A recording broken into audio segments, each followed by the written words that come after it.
जय श्रीमन नारायण।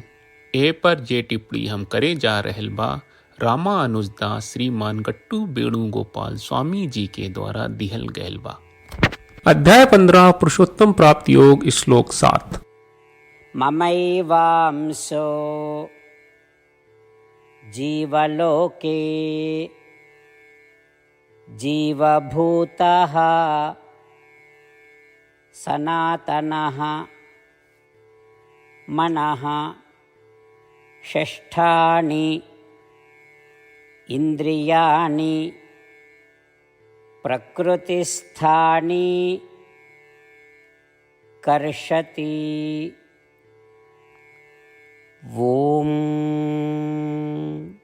गीता 4 श्री कृष्ण परमात्मा अर्जुन समेत हमनी सबके पुरुषोत्तम प्राप्ति योग सिखा रहल बानी। परमात्मा कहत बाड़न की अर्जुन आत्मा शाश्वत बा, ई सब शाश्वत आत्मा हमरा के शाश्वत अंग हवे। बाकिर अज्ञानता के कारण ई आत्मा ई शरीर में बधल बाड़ी जा जौन भौतिक प्रकृति के रूप में हवे। ई शरीरन में आत्मा मन समेत 6 गो इंद्रियन के साथे निवास करेला। अपना अतीत के कर्म के अनुसार आत्मा इंद्रियन और मन के माध्यम से चीजन के अनुभव करेला। ई कह के श्री कृष्ण परमात्मा शरीर में बंधल आत्मा की स्थिति के व्यक्त कर रहे बाड़े।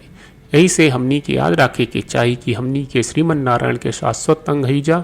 हमनी के ई समझे के चाहिए कि हमनी का अज्ञानता का चलते ही शरीर में फसल बानी जा और आपन मन और इंद्रियन का माध्यम से चीजन के अनुभव करे में छटपटात बानी जा। कर्म के बंधन में मुक्त पावे की कोशिश करत और श्रीमन नारायण के प्राप्त के आपन जीवन के उद्देश्य बनावत आई हमनी के खाली श्रीमन नारायण के शरण लेके श्री कृष्ण परमात्मा के वचन के श्लोक के रूप में दोहरावे की कोशिश करी जा। ममैवांसो जीवलोके जीवभूतः सनातनः मनः षष्ठानि इंद्रियाणि प्रकृतिस्थानि कर्षति। श्रीमद् भगवत गीता का पूरा सार श्री कृष्ण परमात्मा ने अध्याय 18वें के श्लोक 65 से 70 में 8 काम करे खातिर दिले बाड़े। श्री कृष्ण कहले हम ओ लोगन से प्रेम करनी जो लोग इन 8 बातन के मान तारे। हम ओ भक्तन के हर तरह से रक्षा करब। श्री कृष्ण परमात्मा के द्वारा बोलल गईल संपूर्ण भगवत गीता सुनला के बाद अर्जुन कहले करिष्ये वचनम त्वा, जेके मतलब बा कृष्ण मैं उही करब जौन आप कही। यही कारण बा श्री कृष्ण अर्जुन के हर तरह के सफलता आ विजय प्रदान करेले। आई परमात्मा के आपन व्रत देई कि हमनी के ये 8 गौ कर्म के पालन करी जा। ई वचन परमात्मा के देवे से बड़न कौनो पूजा तपस्या यज्ञ नहीं। हम 8 प्रण कहब जौन हमनी के करे के चाहिए। आप सब कृपया इन्हन के आपन दिमाग और दिल में सोची। श्री कृष्ण के आपन वचन देवे के ई तरीका में हमनी सबकी कल्पना करे के चाहिए कि श्री कृष्ण का चेहरा खुशी से चमकत बा और खुशी के एहसास करत बा। जय श्रीमन नारायण। यहाँ हमनी के 8 वादा बा। हमनी के पहला वादा, हे श्रीमन नारायण आपका निर्देश के मुताबिक हम हमेशा तोहार ध्यान करब और तोहार बारे में सोचब। हमनी के दूसर वादा, हे श्रीमन नारायण आपका सलाह का अनुसार हम हमेशा आपका भक्त रहब। हमनी के तीसर वादा, हे श्रीमन नारायण हम आपन सब काम तोहरा सेवा के रूप में और तोहरा संतुष्टि खातिर करब। हमनी के चौथा वादा, हे श्रीमन नारायण जैस की आप माने के कहले रहलू, हमरा बहुत विश्वास बा कि हम आपके होई और हम हमेशा आपन दोनों हाथ जोड़ के आपके नमस्कार करब और आपकी पूजा करब। हमनी के पांचवा वादा, हे श्रीमन नारायण हमरा के तोरा बात माम एकम शरणम ब्रज 1866 याद कहले, जहां आप हमरा के आपन का अर्पित करे का कहा। श्रीमन नारायण मैं हमेशा तोहरे शरण में रहब। हमनी के छठवां वादा, हे श्रीमन नारायण हमरा के तोहरा बात माँ सुचहा 1866 याद कहले कि आप हमनी के शोक ना करे का आश्वासन दे रहे बड़े, हम अब और शोक ना करब। हमनी के 7वां वादा, हे श्रीमन नारायण आपने हमरा खातिर श्रीमद् भगवत गीता के वितरण करके हम सबके कृपा कहले और आशीर्वाद दहले बा। हम वादा करत बानी कि रोजाना कम से कम 1 श्लोक पढ़ब या सुनब। हमनी के 8वां वादा, हे श्रीमन नारायण आप गीता के पूरा मानवता तक ले गयलू। हम गीता में आपके दिव्य वचन के उन भक्तन तक पहुँचावे के प्रयास करब जे गीता से अपरिचित बा।